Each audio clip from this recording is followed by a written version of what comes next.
오늘 준비한 말씀은 야고보서예요. 야고보서인데, 지난번에 그 6월경인가요? 그 나무향기에서 아마 야고보서가 계속 나왔었어요. 그래서 그 묵상 구절들 또 김창영 형제님께서 말씀하신 부분들을 좀 개인적으로 좀 묵상을 한 내용은 좀 비슷하지만 그래도 나름 제가 묵상했던 부분을 좀 나누려고 합니다. 야고보서의 먼저 개요부터 좀 말씀을 드리려고 하는데요. 그 야고보서의 저자가 이제 야고보라는 것은 누구나 알잖아요. 근데 그 야고보가 진짜 누구인가라는 것들이 아직까지 뭐 100% 이렇게 확정된 거는 없어요. 근데 대부분은 예수님의 형제인 야고보가 이 서신을 썼다라고 이렇게 예상을 하고 있죠. 이제 야고보가 다들 아시겠지만 처음부터 이제 예수님을 이제 자신의 구주 또 예수 그리스도로 믿지 않았잖아요. 그 내용이 이제 요한복음 7장 5절에 보면 나오는데요. 제가 읽어드리면 이는 그 형제들이라도 예수를 믿지 아니함이로라라고 이렇게 돼 있어요. 그 시대를 생각을 했을 때 자기가 이제 태어났는데 자기 친형이 예수님이라고 하면은 저 같아도 좀 믿기 많이 어려웠을 것 같아요. 물론 자기 형이 나쁜 짓도 안 하고 아주 모범이 됐고 그 누가복음에도 보면 이제 예수님이 이제 자라나가면서 이제 사랑을 많이 받았다라고 이렇게 돼 있잖아요, 사람들에게. 그래 보면은 예수님 성품 자체가 원래 죄악된 성품이 아니시기 때문에 아주 부모님께도 순종을 하고 또 동생들한테도 아주 본이 되는 형이었을 거예요. 근데 그렇지만 아무리 그래도 우리 형이 어떻게 그리스도야? 라는 생각을 이렇게 저 같아도 했을 것 같습니다. 이제 단지 자신의 이제 친형인 그 혈육의 이제 형으로만 육신적인 눈으로 이제 보게 되는 거죠. 영적인 눈으로 그것을 보는 게 아니고요.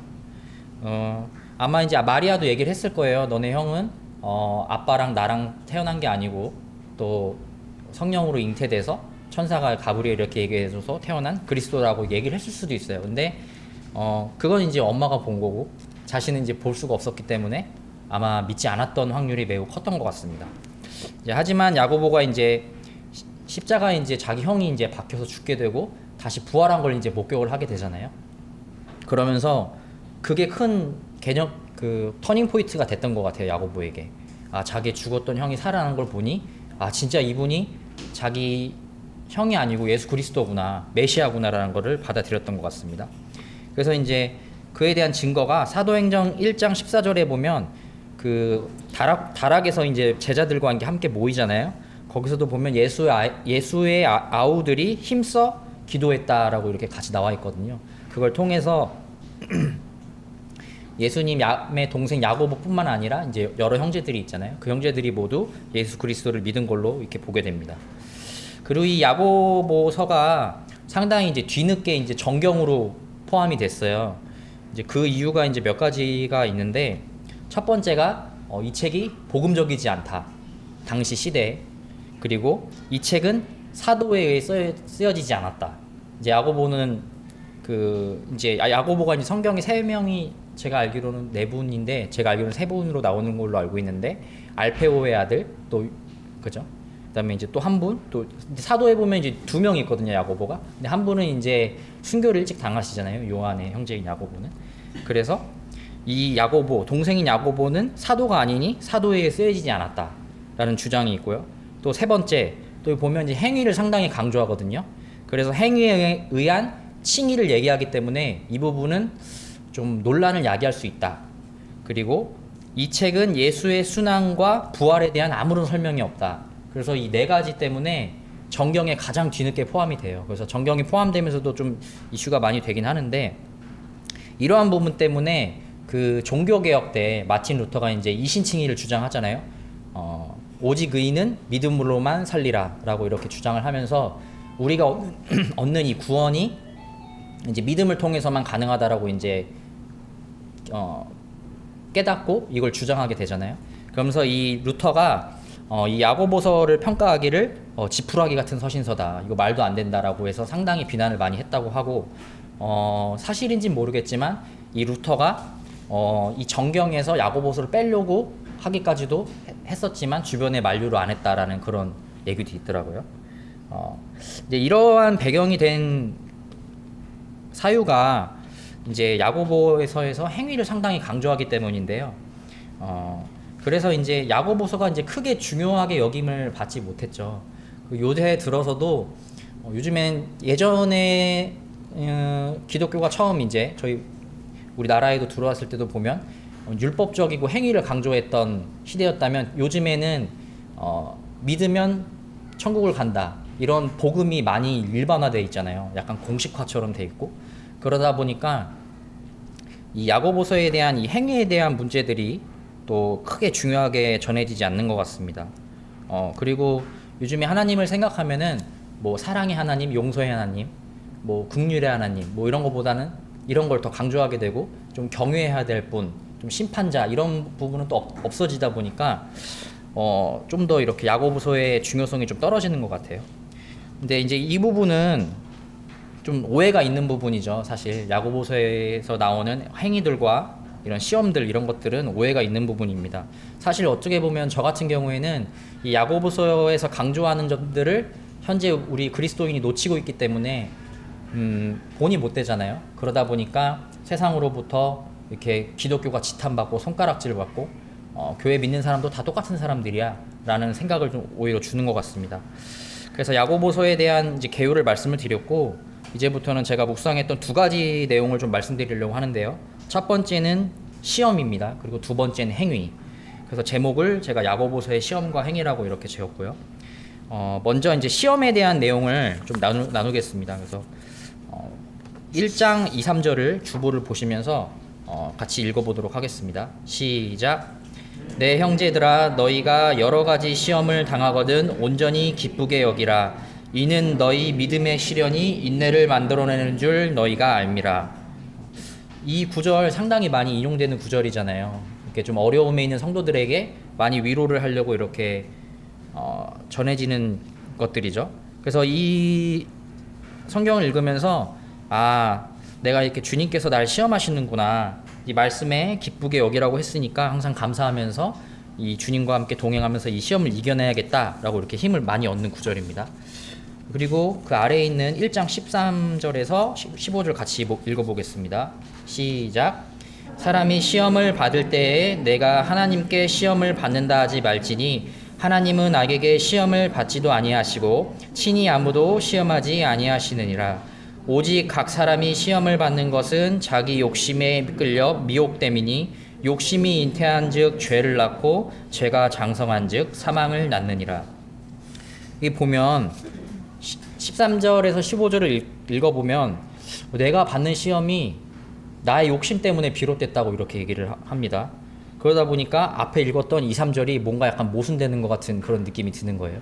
하지만 이제 우리가 성경을 읽다 보면은 여러 믿음의 조상들이 하나님으로부터 이렇게 시험을 받는 것을 보게 되죠.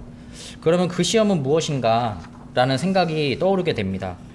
대표적인 시험으로 이제 아브라함의 시험이 있잖아요. 이삭을 바치라는 하나님의 아브라함을 시험하시는 것이 있는데 그럼 이것도 아브라함의 욕심 때문에 온 시험인가? 라고 생각이 들었을 때 그건 아니잖아요. 생각을 해보면. 그래서 이 부분 두 가지 시험에 대해 두 가지 종류에 대해서 좀 생각을 해보려고 합니다. 먼저 히브리서 11장 17절을 좀 보겠습니다. 제가 읽겠습니다. 아브라함은 시험을 받을 때에 믿음으로 이삭을 드렸으니 그는 약속들을 받은 자로 돼 그 외아들을 드렸느니라 라고 이렇게 되었습니다. 여기서 이제 시험의 이제 다른 두 가지에 대해 이제 알아야 되는데요. 한글로 보면 똑같이 이렇게 시험이라고 돼 있어요. 근데 이제 영어 성경을 보면 제가 이제 히브리어를 공부를 했었으면 더 명확하게 말씀을 드렸을 텐데 제가 무지해서 영어로만 성경을 보면 그 표현이 달라요. 그 야고보서 13절에 나와 있는 시험이라는 단어가 이게 tempt라고 돼 있어서 흔히 우리가 아는 temptation 표현이라고 표현이 돼 있고 히브리서 11장 17절에 나와 있는 시험은 테스트라고 돼 있습니다. 그래서 그 의미를 좀 구분을 할 수가 있는데요. temptation 같은 경우는 보통 유혹이라고 많이 쓰잖아요. 이제 성경적 의미에서 유혹은 자기 육신에게 이득이 되는 자기 어떤 하나님께 나아가는 영과 이런 것보다는 내가 편하게 살고 잘 먹고 잘 입고 남들에게 과시할 수 있고 좀 더 세상을 편안하게 살고자 하는 그런 유혹적인 측면을 얘기할 때 템테이션이란 용어가 많이 쓰게 됩니다. 이 유혹은 하나님으로부터 오는 시험이 아니에요. 사단이 우리 마음에 하나님과 교제하고 하나님과 동행하고 하나님의 말씀에 순종하지 않게 하기 위해서 주는 이것을 템테이션이라고 하는 겁니다. 반면 테스트는 그 사람의 능력이나 이제 역량을 이제 알아보기 위해서 쓰이는 겁니다. 그러니까 우리가 보통 시험 공부를 하고 뭔가 응시를 할 때 테스트라고 하잖아요. 그죠? 이것도 우리가 그동안 공부한 것을 내가 이 정도의 역량이 있고 어느 정도 레벨이 되는지를 알아보기 위해서 이제 테스트를 하는 거죠. 그래서 성경에서의 테스트는 하나님께서 그 사람이 가지고 있는 그 믿음을 달아보시기 위해서 하는 시험을 테스트라고 이렇게 얘기를 합니다. 그래서 여기서 이제 주의해야 될 것이 하나 있는데 미리 말씀을 드리면 이 테스트를 통해서 우리의 구원이 탈락되거나 없어지거나 하지 않는다라는 거죠. 하나님이 하시는 이 테스트는 그 구원의 그걸 떠나서 우리가 하나님한테 우리 믿음을 증명하고 또 그 믿음을 하나님의 시험을 통과하면서 성령의 열매를 맺을 수 있도록 해주는 그것을 우리가 테스트라고 볼 수가 있습니다. 아브라함이 이제 받은 시험은 하나님 앞에서 자신의 믿음을 증명하기 위한 거였잖아요. 네. 왜냐하면 이제 아브라함이 하나님을 믿음에 그것을 그의 의로 여기셨다고 하고 그 이후에 이제 이삭을 바치는 장면들이 나오거든요. 그것을 봤을 때 아브라함이 구원의 어떤 유무를 결정하기 위해서 하나님이 아브라함을 시험하신 게 아니라는 것을 우리가 보게 됩니다. 사실 이제 보면 아브라함은 그 이삭을 바치기 싫었을 거예요, 그렇죠? 그렇기 때문에 이 반증이 이 시험이 아브라함의 유혹으로부터 나오지 않았다라는 것을 볼 수가 있죠. 하지만 이제 아브라함이 하나님의 테스트를 통과를 해요. 그러면서 하나님이 아브라함을 자신의 벗이라고 이제 얘기를 하죠. 다시 설명을 드리면 유혹이라는 시험은 개인의 육체를 위한 거, 그 다음에 하나님의 시험은 나의 영을 위한 것이라고 이렇게 간략하게 분간을 하시면 될 것 같습니다. 이제 이 두 가지의 어떤 시험들이 계속해서 이제 우리 삶 가운데 나타나게 되죠. 그래서 유혹의 시험은 우리가 아직 육신이 속해 있기 때문에 우리가 하나님 말씀으로부터 멀어지고 했을 때 더욱더 강력하게 발현을 됩니다. 왜냐하면 이제 하나님의 말씀, 이제 성령의 검이라고 이제 에베소서에 나오잖아요.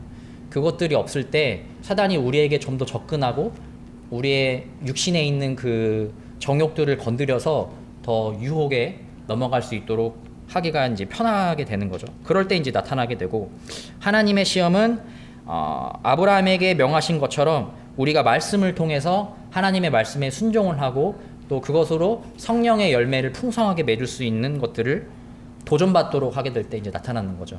저희가 이제 살다 보면은 너무 피곤하면 이제 가끔씩은 이제 오늘 예배를 좀 가지 말까라는 생각을 할 때도 있잖아요. 하지만 마음속에서 어때요? 그러면 안 돼. 우리가 하나님 앞에 나를 구원해 주셔서 내가 나가야 돼. 이런 게 이제 하나님이 어떻게 보면 전 개인적으로 시험으로 볼 수 있다고 생각을 하거든요. 그다음에 또 어떤 경우는 이제 유혹이 오죠. 하나님의 말씀에 순종하지 않고 이 말씀을 내가 알고 있지만 내 몸이 이걸 더 원하는 거예요. 내 마음이. 이럴 때 사단으로부터 유혹이 오는구나라고 이렇게 좀 분별을 할 수 있을 것 같습니다. 이게 보면 시험이 이제 두 가지 의미가 있다고 하니까 이게 각각으로 별개로 이렇게 오는 것으로 이렇게 볼 수가 있는데 사실은 이 둘이 같이 움직이는 거거든요. 한 가지 예시를 들면 하나님이 아담과 하와를 창조하시고 선악을 알게 하는 나무를 먹지 말라고 테스트를 하셨죠. 근데 사단이 어떻게 했어요? 사단이 하나님의 질서를 역으로 바꾸기 위해서 이제 뱀의 모습으로 나오잖아요. 그래서 뱀의 모습으로 나와서 동물이 사람을 유혹하고 사람이 하나님을 배반하는 그러한 하나님의 질서를 무너뜨리는 그런 계기가 되는데, 하나님은 아담과 하와를 선악과를 두고 테스트를 하셨지만 뱀은 템테이션, 그러니까 유혹을 했죠. 거기서 하와가 넘어갔죠. 아담도 넘어가고. 이렇기 때문에 우리의 삶이 어떻게 보면 이 테스트와 템테이션의 연속이다 라고 이렇게 볼 수가 있는 것 같아요. 매 순간 우리는 선택을 해야 되고 결정을 해야 되고 우리가 내린 결정에 이제 책임을 져야 될 의무가 있죠. 그 가운데서 우리가 과연 하나님의 말씀에 순종할 것인가 아니면 나의 육신에 원하는 것을 할 것인가 라는 것들의 연속이 우리의 삶인 것 같습니다. 그래서 이 삶을 우리가 주님 앞에 가는 그날까지 계속 싸워 나가야 되는 것이죠. 여기서 우리가 이제 시험에서 하나님의 뜻을 알고 맞추어감으로 이제 승리를 해야 되는 거죠. 우리가 말씀을 때로는 편식을 하면서 먹을 때가 있어요. 내가 원하는 방향으로, 내가 원하는 말씀으로 이걸 적용해서 내가 이걸 원하는데 말씀을 보니 하나님이 뭐든지 구하면 다 주신다고 하셨으니까 내가 원하는 것을 주실 거야 라는 생각으로 이렇게 막연한 것을 따라서 하나님의 시험을 통과하려고 하는 데가 있는데 그건 옳지 않다라는 거죠. 내가 진짜 기도를 하면서 나는 이걸 원하지만 하나님이 진짜로 나에게 원하시는 것이 무엇인가를 내 마음속에 성령님을 통해서 귀를 기울이고 그것에 순종함으로써 내가 원하는 것이 이루어지지 않더라도 그게 하나님의 뜻이라면 바로 그것이 하나님의 시험을 통과하는 길이 되지 않을까 싶습니다. 그리고 야고보는 이제 보면 시험을 만나면 기뻐하라고 했잖아요. 2절에 보면 온전히 기쁘게 여기라. 그 이유는 인내를 만들어내기 때문이다라고 합니다. 생각해 보면 저희가 이제 하나님의 말씀과 세상에서 갈팡질팡할 때 참고 인내하는 모습이 그래도 나타나잖아요. 완벽하진 않지만 그럴 때 그것이 유혹으로부터 나를 지키기 때문에 세속에 물들지 않게 하고 경건을 이루게 하는 그러한 도움을 주게 됩니다. 그래서 우리를 온전하게 하고 주님 앞에서 나중에 나타났을 때 티나 주름 잡힌 것이 없도록 그렇게 해주는, 구원에 이르게 해주는 그러한 것들이 이 시험이 주는 유익이죠. 이제 야고보서 1장 12절을 같이 보실까요? 네, 시작. 시험을 참는 자는 복이 있나니 이는 시련을 견디어낸 자가 주께서 자기를 사랑하는 자들에게 약속하신 생명의 면류관을 얻을 것이기 때문이라. 앞에서 말씀드린 것처럼 하나님의 시험은 구원의 탈락의 유무가 아니고 생명의 면류관을 얻기 위한 어떤 상급의 개념으로 여기서 주님의 시험을 더 통과하면 통과할수록 더 많은 성령의 열매가 맺히겠죠. 그럼 하늘에 갔을 때 우리의 상급이 더 클 것이고 이러한 자들에게 하나님께서 생명의 면류관이라는 상급을 주신다라는 것을 우리가 말씀을 통해서 볼 수가 있습니다. 근데 이제 보면 시험이라고 하면 우리가 아브라함의 시험과 같이 이렇게 큰 시험을 생각하지만 우리 삶 가운데 우리가 가정에서 내 의견이 받아들여지지 않았을 때 화가 날 수도 있잖아요. 근데 거기서 더 참고 인내하고 사랑으로 베풀고, 회사에서도 마찬가지고 또 교회에서도 의견 충돌이 났을 때도 또 나의 의견을 내려놓고 성도들의 더 의견을 들어주는 이러한 것들도 저는 다 개개인의 조그마한 시험이라고 생각이 됩니다. 이러한 시험들이 쌓여서 나중에는 큰 시험도 감당할 수 있는 어떤 능력이 되는 거라고 생각을 하거든요. 아브라함도 처음에 갈대아 우르에서 나오는 것부터 시험을 당하잖아요. 너 아비 집을 떠나라. 그렇게 시험이 가면서 마지막에는 자기 아들을 바치는 그 큰 시험까지 이제 이르게 되는 거거든요. 그래서 우리가 이 조그마한 삶의 시험을 통과하면서 우리가 하나님 앞에서 큰 영광이 되는 큰 시험도 능히 감당할 수 있다고 이렇게 생각이 됩니다. 네. 그래서 우리가 이 생명의 면류관을 바라보면서 넘어져도 괜찮잖아요. 우리를 대언해 주시는 예수 그리스도께서 우리와 항상 함께 하시고 성령께서 우리가 올바른 길로 나아갈 수 있도록 함께 하시니까 실패했더라도 그것에 이제 침체되지 말고 다시 일어나서 이러한 유혹이 왔을 때 이겨내고 또 하나님의 시험이 왔을 때 말씀으로 순종하는 삶을 살도록 우리가 힘써야 한다고 생각이 됩니다. 이제 두 번째는 이제 행위입니다. 행위. 먼저 에베소서 2장 8절부터 9절을 보실까요? 네, 같이 읽도록 하겠습니다. 시작. 너희는 그 은혜에 의하여 믿음으로 말미암아 구원을 받았으니 이것은 너희에게서 난 것이 아니요 하나님의 선물이라. 행위에서 난 것이 아니니 누군지 못함이라. 네. 그리고 그 다음 야고보서 2장 24절. 이로 보건대 사람이 행함으로 의롭다 하심을 받고 믿음으로만은 아니니라. 그 앞서 말씀드린 것처럼 이 두 가지 부딪히는 구절 때문에 루터가 이 지푸라기 서신서 같은 이거는 성경이 아니다라고 이렇게 얘기를 했다고 했죠. 보면 이렇게 외관적으로만 보면 두 말씀이 이제 상당히 충돌하는 것으로 보여요. 한쪽에서는 믿음만을 많이 강조하고 한쪽에서는 믿음뿐만 아니고 행함이 있어야 된다라고 이렇게 강조를 하면서 조금은 혼돈이 주는 것 같은데, 하지만 이 성경이 모두 진리라는 것을 우리가 마음으로 믿고 있잖아요. 그러니까 이 부분은 이제 오해가 있다라고 이렇게 생각하고 좀 이해가 되지 않는 부분이라고 좀 생각을 해서 이렇게 자신이 오해할 수 있다고 생각이 듭니다. 이제 에베소서, 야고보서 둘 다 이 말씀이 맞죠. 근데 과연 이 야고보서가 진짜로 이 믿음과 행위 두 가지가 함께 해야지 구원을 얻을 수 있냐고 또 얘기를 했느냐라는 것을 다른 성경을 또 통해서 볼 수 있어요. 그 구절이 사도행정 15장에서 19절부터 21절까지인데요. 이 배경을 말씀드리면 이때 이제 유대교회에서 여러 이제 바리새인이었다가 이제 그리스도인이 되신 그 형제들이 얘기합니다. 율법도 같이 지켜야 우리가 구원을 얻을 수 있다라고 이렇게 얘기를 하니까 바울도 모이고 베드로도 모이고 여러 사도들이 모여서 이제 회의를 하죠. 거기서 이제 야고보서가 손을 들고 형제들아 내 의견에는 하고 이렇게 얘기를 하면서 시작하는데, 제가 읽겠습니다. 그러므로 내 의견에는 이방인 중에서 하나님께 돌아오는 자들을 괴롭게 하지 말고 다만 우상의 더러운 것과 음행과 목매어 죽인 것과 피를 멀리하라고 편지하는 것이 옳으니 이는 예로부터 각 성에서 모세를 전하는 자가 있어 안식일마다 회상에서 그 글을 읽음이더라 하더라. 이렇게 얘기하는 거예요, 야고보가. 그래서 19절의 후반부에 보시면 이방인 중에서 하나님께로 돌아오는 자들을 괴롭게 하지 말자고 했어요. 이 괴롭게 하지 말자고 한 게 율법을 우리가 지키지도 못한 그 율법을 이 이방인들에도 올매게 하면서 그들을 괴롭게 하지 말자. 응? 다만 우상의 더러운 것과 음행에 목매어 죽인 것과 피를 멀리하라고 권하는 거죠. 편지하는 것이 좋다라고 되어 있습니다. 이제 야고보가 이제 얘기한 것이 행위와 믿음을 같이 있어야 구원받는다고 얘기한 게 아니죠.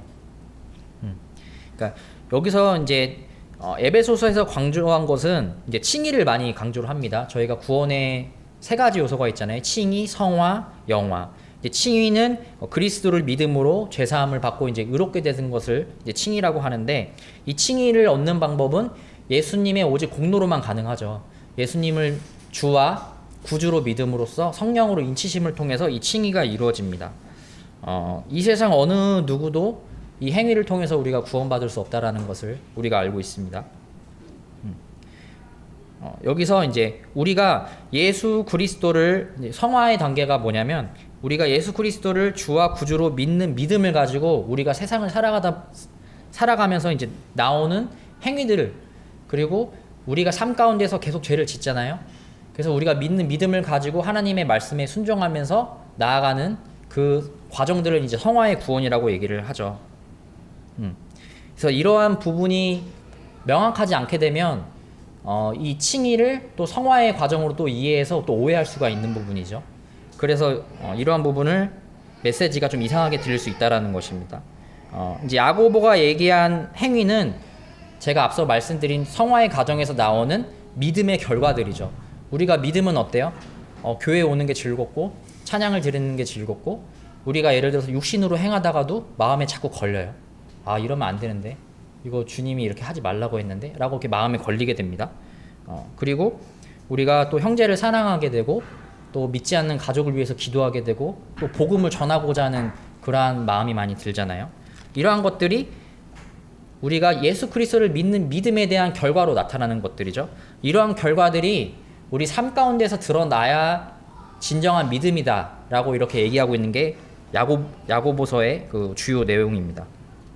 우리가 이제 믿으면 저 믿었어요 라고 이렇게 얘기를 하면 하나님과 예수님과 성령님은 아시겠죠. 진짜 이 사람이 믿었는지 안 믿었는지. 근데 우리는 어때요? 우리는 그 사람 가운데 진짜 믿음이 있는지 성령이 임하고 계시는지를 우리가 눈으로 볼 수 없잖아요. 우리가 그들의 믿었다고 이제 얘기하는 사람의 어떤 삶의 변화와 또 행동을 통해서 아, 이 사람이 진정으로 거듭났구나라는 것을 우리가 알 수 있는 것이죠.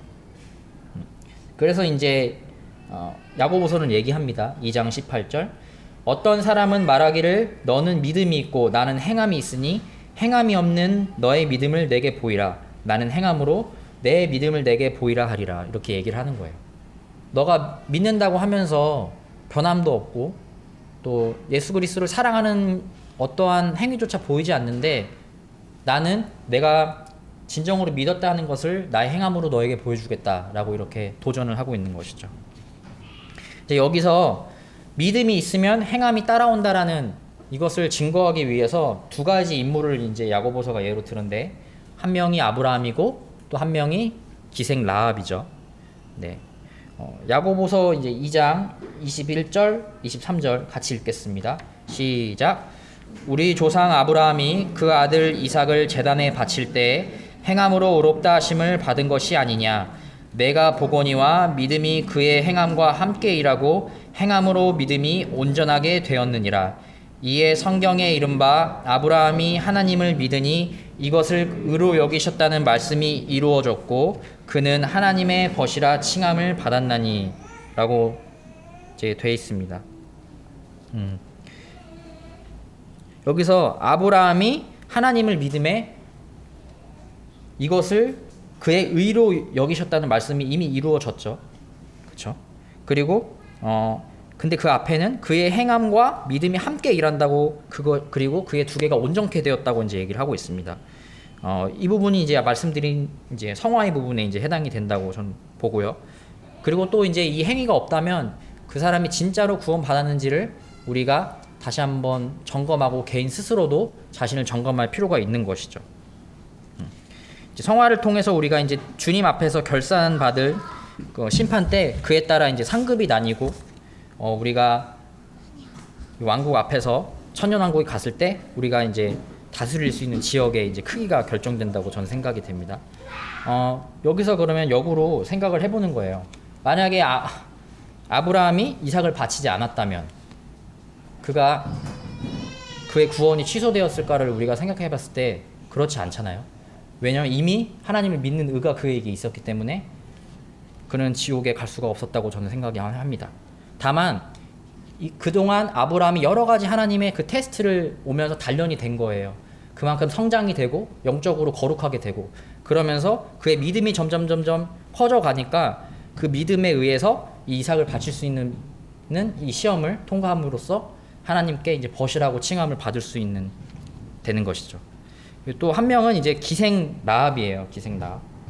이제 라합이 여호수아 군대가 여리고성을 함락하러 왔을 때 그 정탐꾼을 도와주잖아요. 야고보서 2장 25절을 읽겠습니다. 시작. 또 이와 같이 기생 라합이 사자들을 접대하여 다른 길로 나가게 할 때 행함으로 의롭다 하심을 받은 것이 아니냐. 이제 여기 보면은 이스라엘 백성을 라합이 도와줬기 때문에 의롭다 하심을 받았지 않냐라고 하면서 이제 행위가 있어야 구원을 받는다고 이렇게 주장하시는 분들이 있어요.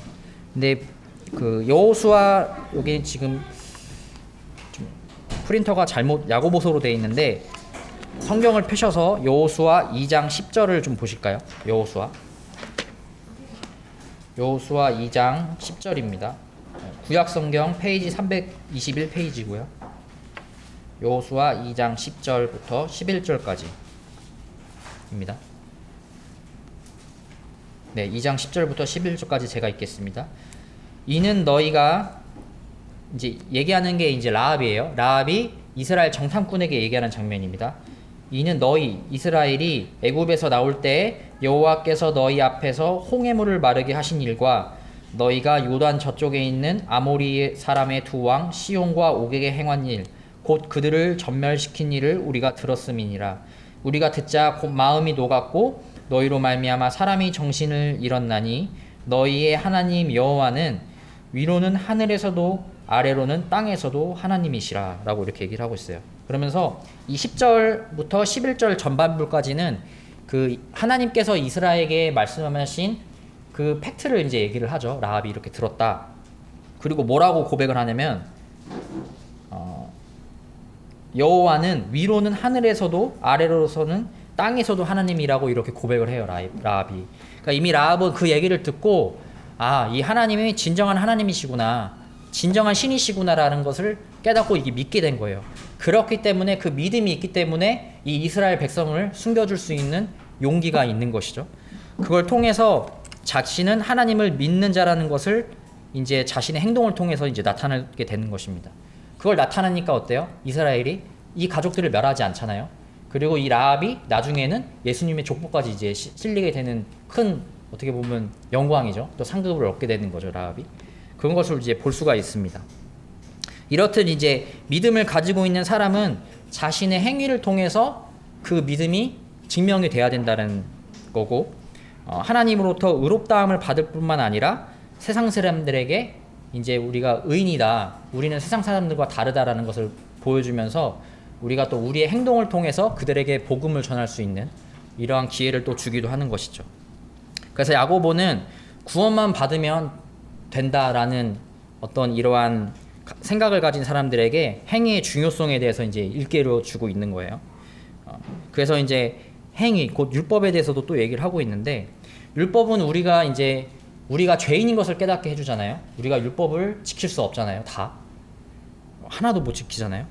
그래서 내가 율법을 지키지 못하네, 난 하나님 앞에서 의롭지 않네, 그러니까 내가 죄인이다 라는 것을 깨닫고 예수 그리스도의 공로만을 의지할 수밖에 없는 것이죠.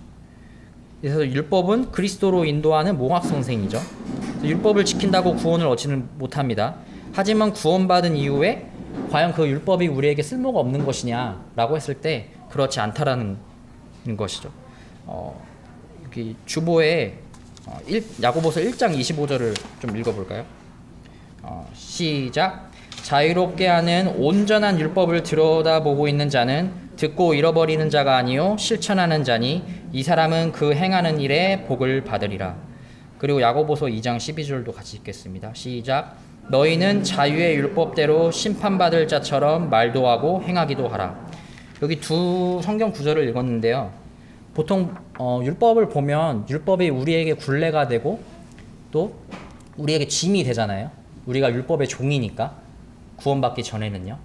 근데 이제 우리가 예수 그리스도를 믿음으로 구원을 얻고 나면 우리가 율법에서 자유하게 되고 우리가 의의 종이 된다고 이렇게 로마서에서 얘기를 하잖아요.